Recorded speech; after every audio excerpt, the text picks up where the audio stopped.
100,000 North Korean troops, even if hypothetical, could be a huge escalation. Can you give the figure a little bit of context?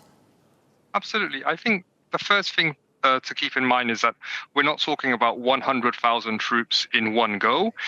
This would be about rotating troops in batches, and so you would end up eventually with North Korea's contribution as high as 100,000 troops. That detail said, it is a major escalation. The deepening alliance between North Korea and Russia brings the conflict to the Indo-Pacific region. There are lots of security concerns around that. There are concerns about what Russia is giving North Korea in return, in addition to lots of money.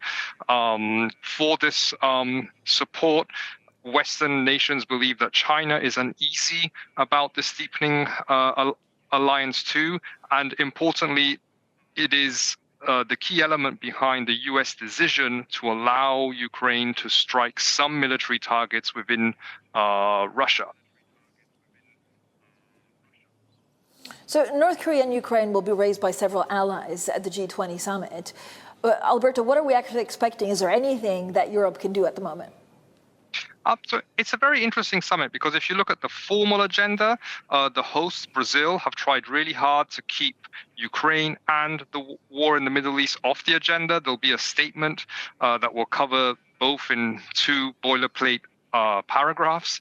But in terms of the more informal conversations, in terms of the bilateral meetings, the war is top of the agenda, and specifically this deepening relation will be raised by several G7 leaders when they meet others, including, for example, German Chancellor Olaf Scholz is going to raise this issue with Xi Jinping. On your question, what can people do about it?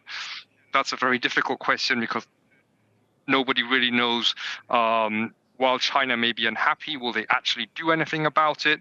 The US has started to do something about it with the decision to allow these strikes, and those are specifically focused on North Korean and Russian operations in the Kursk region. Obviously, there's a big change coming in the White House, so we don't know what the policy will be in a few months.